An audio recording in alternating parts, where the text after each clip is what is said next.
All right. We're Nope, we officially have to here. wait What? Oh, because this thing is going to do that audio. Hold on. I'm going to turn this off. Bink. what? There we go. Awesome.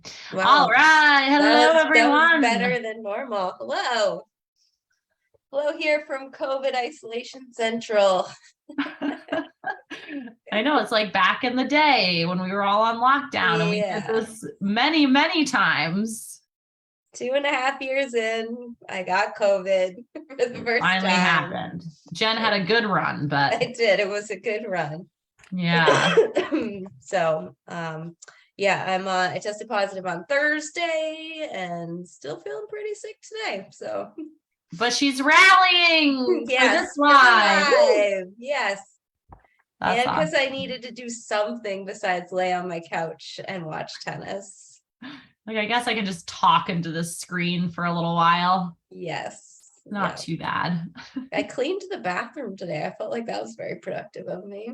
Dang, a little COVID cleaning. That's pretty impressive. So anywho, hoosers. Yes. For those of you that get our email, I sent out an email today sharing my story with emotional eating, and tomorrow will be an email with Justine's. And we are going to be having a whole 5-day mini course to talk about emotional eating starting next Monday. So we're hoping that you'll be interested in sign up for that, and we'll put the information for the sign up in the comments. But we wanted to kind of share our story, and I can start with mine. Yeah. I never really thought about it too much, but my family always loves to make fun of me from when I was a kid, when I used to ski race. And if I didn't do well in a race, then I would generally end up in the lodge eating a sleeve of Fig Newtons or a box of donuts, pissed off. And it was always just running joke with the family, and me and my donuts or me and my Fig Newtons in the ski race. And I never really unpacked what that all meant or anything. And I realized I was now that I have names for things, I was oh, this was emotional eating. This was an example of it. And at that point, I've started to think about why the heck was I doing that? And I realized that I didn't really I have very high standards for how I was going to perform. And I connect a lot of my self-worth to what I can do physically and how I perform in sports. So when I didn't live up to that expectation, there was just a lot of disappointment with myself, shame, all those things, those feelings. And I had no idea how to deal with them. So eating was the only outlet that I had for that. And it's interesting. I didn't mention this in the email, but it was only in the individual sports. I mean, it was really skiing that was like that. It was not as much of a problem in soccer or in softball, because it was a whole team. But when I was purely responsible for my own performance, it was too much pressure on myself. And, I've picked up tennis as an adult, and I've started competing a lot in tennis, and it's still very hard for me to not even if I lose a match, if I play well, I'm usually not as upset. But when I don't play well, I still get really disappointed with myself. But I'm at least now I can recognize the feelings that are happening. And, I have other ways to deal with them. And the other thing that I now know that I didn't understand as a child is that those feelings were temporary. That's a good reminder. I just know if I'm going to have a tennis match, that the next night, the whole thing's going to replay through my head all night, and I'll probably get a terrible night's sleep, but it will fade, and just knowing that will fade is really helpful. I have a follow-up question. So at the time that you were eating your Fig Newtons or whatever, do you remember eating past full or feeling really full? I don't remember. And this is an interesting part of it. This is why I think you know, we're gonna be talking about like how diet culture is like mixed up in all of this, but like at that age, dieting wasn't on my radar whatsoever. So I didn't really have a lot of like, I don't remember ever feeling that way Guilty with the about it, food. right? Yeah, or even like sick or anything like that. Yeah, Uh, I mean, I think the diet culture led to my family making fun of me doing that a little bit because yeah, there was dieting happening in my family.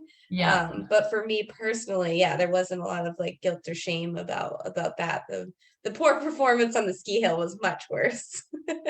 Yeah, that's interesting though. The other interesting thing you pointed out, which I think is such a great point, first of all, the temporariness, which is a word, of feelings, but also that we almost allow these things to catch us off guard, which is so funny. And I really relate to this idea of like kind of that like never again thing, and really believing that, right? And really like, and then it's just so funny, like you say, it's like now you're like, yeah, it's going to be stressful. Like I already know that, I can be prepared for it, so it doesn't just like blindside me. And I just think that's very interesting that we kind of find this similar. Jen and I have had this with clients when they want to have like a consistent workout routine.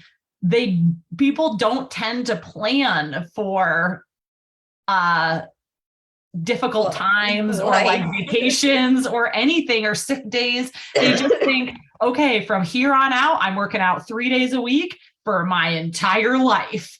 And then when anything kind of knocks them off course, even for just one workout, they feel awful. And then it really can just spiral people into just like being like, well, I suck at this and I'm not even going to work right or whatever. And it's just interesting. I just think that's a funny thing that it seems to be pretty prevalent in people's mindsets. They just don't think about these ups and downs. They just really think like, well, I'm feeling good now, and this is going to be how it is.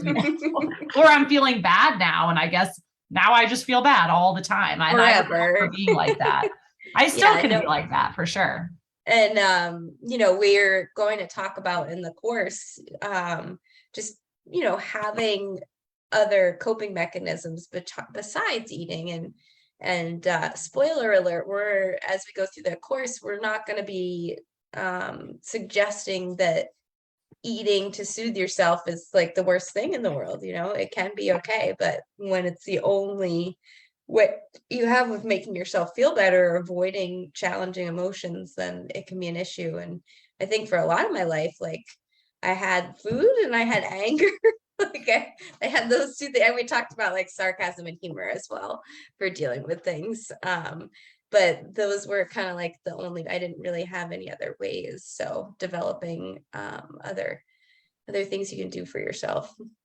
Yeah, I think that's such a great point. And I think parenting has really evolved. And I do see a lot of parents nowadays with younger kids who are really taking the time to talk about feelings, like talking about tough feelings.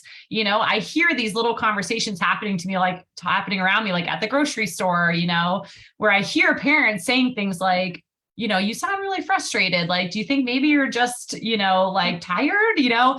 And it's interesting because and maybe I'm wrong, but I know, you know, Jen and I can say like, you know, that I don't think was the parenting method, you know, Oh, no, years ago. And I think it was, so when we think about that, what emotional eating is, and this idea that like, yeah, when you feel as though you have no other way to deal with something and you're having a really tough emotional experience, and you know that like, you know, certain foods are going to give you that give you relief from that feeling, it makes such complete sense that that's what we do.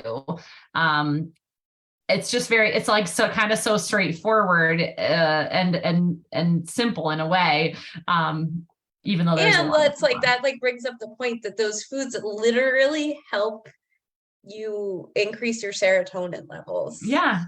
Like there's a chemical reason why it feels good to eat them. So it's not even like it's all in your head that it's helpful. It actually is. It is helpful. Yeah, it does make a change and it is serving a purpose.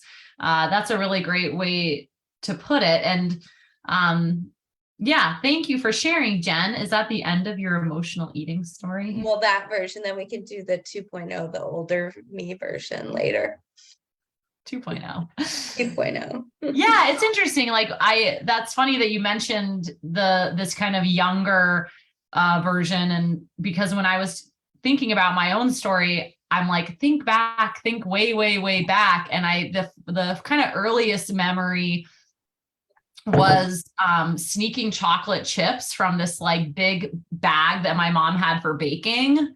And I thought it was like my secret. I was probably like not like 8 or 9. Oh, those bittersweet chocolate chips. It was dark chocolate. It wasn't bittersweet. I mean, maybe it was, but I can't imagine I would have found that. Semi-sweet, the semi-sweet yeah, ones. Those are good. Yeah. And anyway. I would sneak them, and I thought it was a secret. Like I really thought that like no one knew. And it felt wrong, and because I was being secretive. But it felt good too, of course, because I was getting this like sweet, delicious, taste. And I remember one day my mom just said to me, she's like, do you think you don't know? Like, do you think that I don't know like what you're up to? And she didn't say like, stop doing it or anything. I think she kind of thought it was funny, probably, that I thought like, I'm being all secretive. And it was like apparently quite obvious. I probably had like chocolate all over my face, chances are. So, but the funny thing is I do remember, obviously I knew it was wrong that I be eating sweets, that was something I knew, because otherwise I wouldn't have been sneaking it. And when I was found out, I was like so mortified. I mean, I remember feeling just exposed, embarrassed, and so guilty for it. And yeah, it's just funny. I hadn't ever thought of that before, but similarly, it's not like I was dieting at that, right? Like you were saying, there was no, of course, diet culture probably was I there. think, yeah, there's the idea that some foods are bad you know what I used to do that with was iced tea mix. I love to eat iced tea mix. Yes. And that I feel like there was some iced tea mix hidden in some drawers in my bedroom that might have gotten really sticky. Yeah, just that sugar. Yeah, totally. Yeah. And knowing it's wrong and knowing, right, that's very clear at such a young age that sugar is, if not forbidden, then definitely restricted, right? It's a Schedule 1 drug, right? Like you only get it if your parents prescribe it to you. You can't just, And it's so crazy because that doing these things in private, that started in an early age for both of us, because I know a lot of my overeating, all of it's done like when nobody's around, or absolutely. And I think that was why it was significant, that memory of the chocolate chips, because it was it was just that shame being mixed with food. And it was kind of the first time that connection was really made. And of course, like you're talking about your 2.0 story, it would come back again later with a vengeance for me. As I got into my, teens and then even into my 20s and, early 30s as well. Did you want to share your 2.0 story here in the live? Yeah, well, you go first. That'd be great. You go first and then I'll do, yeah. Okay. So, fast forward, like I started really seeing my emotional eating as a problem, probably, in my 20s. I think maybe in my teens as well, but definitely in my 20s. And that was when I was really more doing this kind of very organized way of wanting, trying to lose weight. So I was, always on a diet. I was always following some kind of food rules, right? Even if it wasn't like an exact, like I'm on the Atkins, right? But I was always trying to limit sugar, limit carbs, limit calories, limit, that stuff that I thought was, gonna make me fat, right? That was really what it came down to, was like this deep fear of gaining weight, and then the deep desire to be thinner, whatever that version in my head was. So my emotional eating was really stuck in this kind of roller coaster ride of like, all right, I would stick to my food rules for a while and feel really good about myself and, whatever. And then something would happen, something stressful, fight with a boyfriend, or feeling really lonely or sad. And then almost like being on autopilot, it's like I had really no control. I would just like find the box of pasta, or, I find myself, really overeating foods that I really enjoyed. So pasta, ice cream, chocolate, things like that. And of course, now looking back, my father died when I was 20, and like did not deal with that, and so of course, looking back now, I can so clearly see that I was grieving, and I was going, and of course, just stress of life as well. But a lot of that was grief. Like I was grieving, and I had no way of untangling it or recognizing it. So I, of course, wanted to feel better. I don't, sitting in grief, as a lot of people know who have experience with it, is incredibly painful. So I didn't have any other, tools in the toolbox to soothe myself, except for the ice cream or the pasta, which certainly did give me that relief, at least temporarily, from those really, really difficult feelings. So I went through that cycle for a very, very long time, like decades of time, and then of course, after the emotional eating, which was normally, what I would have called a binge, like a binging episode of like, just, really feeling physically uncomfortable. I would feel really bad about myself, because I'm breaking my rules. And now, I have to restrict even more tomorrow because, oh my gosh, I just ate so many calories. So I really need to work out tomorrow and do all that. And then the cycle would just sort of start over again. So, yeah, to me, it seems so obvious, like, oh, my emotions are like triggering this out of control eating. And so I really tried, a lot of things. So I tried not keeping food I liked in the house. So, which was a very sad time now looking back on it, so I was like, well, I just can't be trusted around this food. So I just am not going to keep it in the house, because if I do, I'm going to be emotionally eating it. And, so I tried that sort of abstinent method, and then, the replacements, which I think we've all done at one time. Oh, so awful. Right. It's like, oh, instead of potato chips, have like carrots, because they're both crunchy. It's like, oh my God. Whoever came up with that idea should be murdered. Well, they don't know what they're talking about. This is a travesty. So I really tried all that. And it just, as most of us know, and if you're in this course, you probably, or if you're going to be taking the 5-day emotional eating mini course with us, you will be able to relate that like none of that worked. It would work for a few days, or maybe even weeks, maybe even months in some cases, but it would always break down. So I did go to see a therapist in my early 30s for anxiety. And I confided in her that I was like, I'm struggling with emotional eating, and it's happening at night. It almost always happened for me in the evenings. I just would get these really tough feelings. And then, like I said, before you know it, I'm at the bottom of a Ben and Jerry's pint, and I don't feel well physically and all of that. And yeah, so she just, was like, oh, you just like don't eat after 7:00, like, because my eating was happening at 9. And I'm like, oh my God, like, that's so simple. Like, of course, just don't eat. I like really was, this is it. And it worked for like 4 days. And, and then not only did I, break the rule and feel so frustrated and just, so down on myself, but then I had to like tell this therapist, admit that I couldn't follow this like super simple rule, right? It's like, how simple is that? It's like the most simple, easy thing in the world. Just don't eat it, right? It seems that way. Of course, we all know that it's not like that, but at the time I'm like, oh my God, like there's really something wrong with me. Like this is really bad that I can't even do this really simple thing, and to me, it just really reinforced that idea that like I was so messed up and all of that. And then of course, when I told her, I can't, I'm not able to do it. She's like, well, you just have to do it. You just have to stop, and so I didn't keep seeing that particular therapist.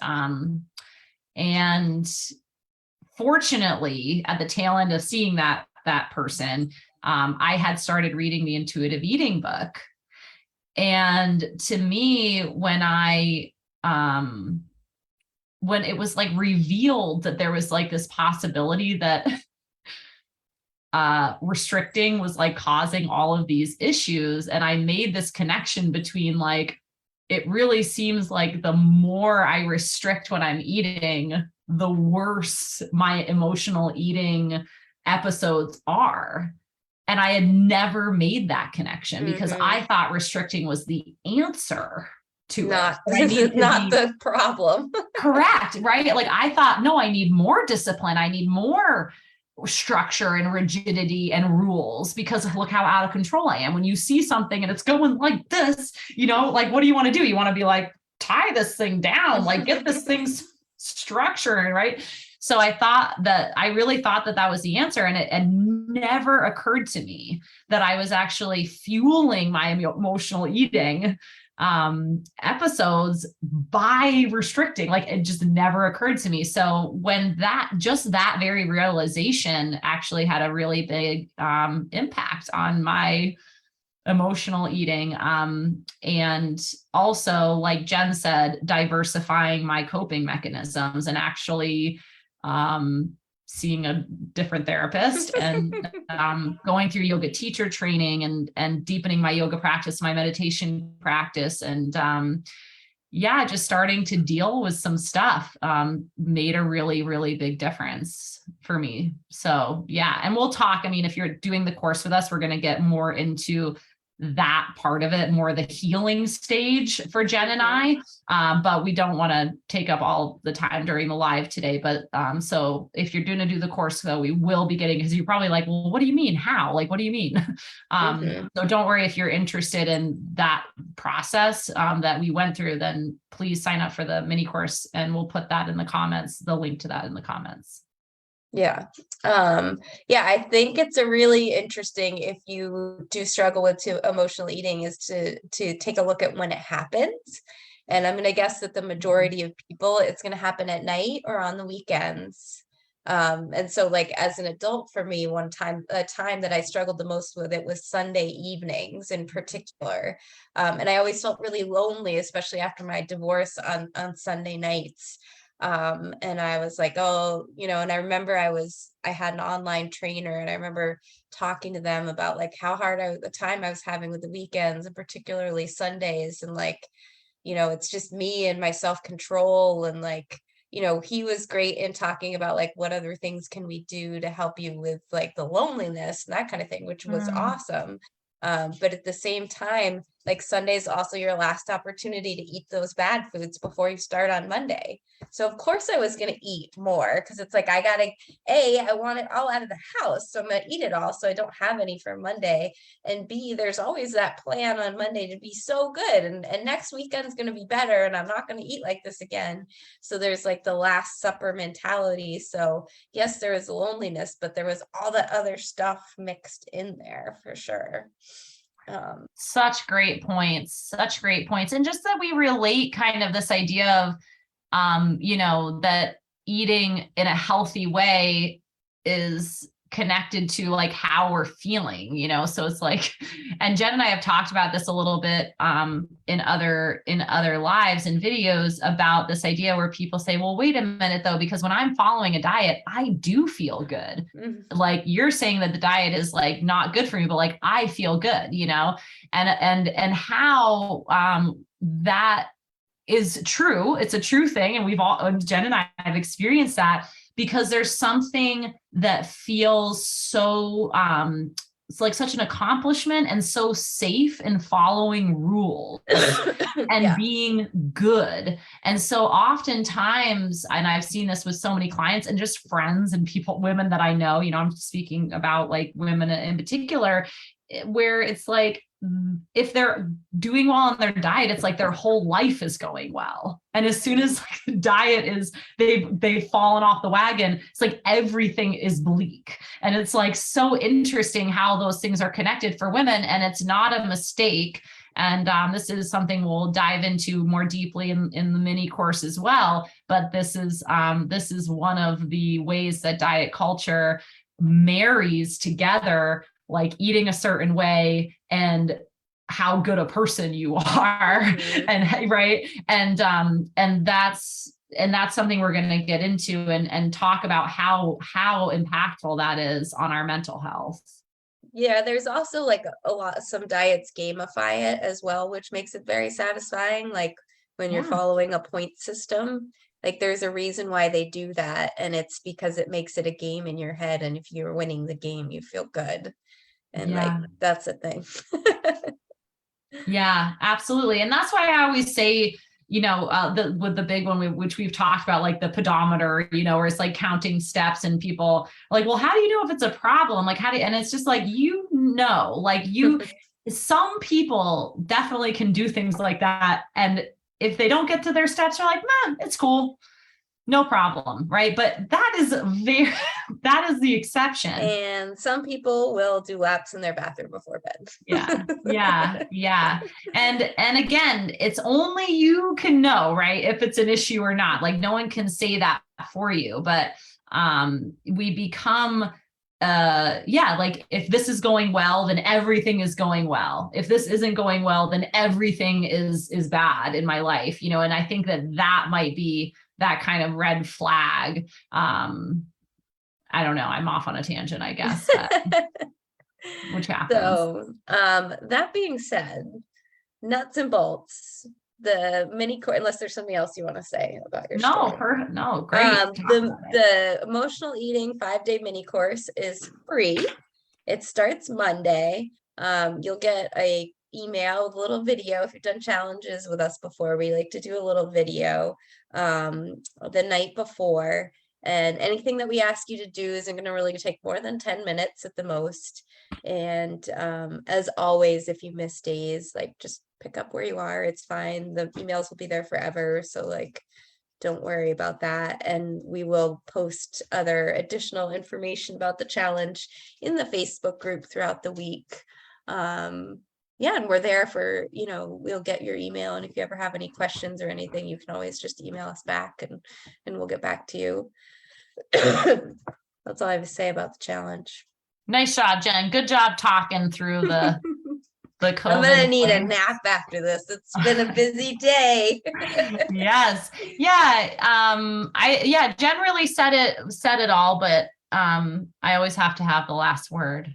So gosh darn it, Jen. But we're excited about it because, if you've been in the group for any extended period of time, like this group is really for just trying to help women feel good, okay, vibrant in their lives, like, and the emotional eating thing really does seem to be something that is troubling for a lot of women. And it's something that, because Jen and I have moved through it, we feel like maybe we should be trying to help other women move through it, because it can be, this doesn't have to be something that you feel like shit about for the rest of your life. Like it does not have to be that way. And I guess, for, as far as, the side of women empowerment, which of course we are like all for it. I think that accepting stuff like, well, all women just want to lose weight. That's just part of being a woman, no, like we shouldn't be accepting that. Or like, yeah, all women, eat ice cream and then feel like shit about it. Like that's just part of being a woman, right? No, like we don't have to accept these factoids or whatever. Like these are perceptions and we can change and it starts, on the individual level and then can spread. So yeah, if we can make a change to make you feel better, like let's freaking do it. Woohoo. Woohoo. Yeah, cool. So I put the link in the comments. So go Oh, ahead you and already click on did it. that. Look at you. I am so proactive. Yeah, Busy little beaver. I know. No, I'm gonna go take a nap too, I think. You've inspired me, Jen, to take a nap. Love it. Self-care. All right. Well, thank you so much, everybody. And we'll be doing, I think, another live this week. And God only knows what it's going to be about, but we will be seeing you.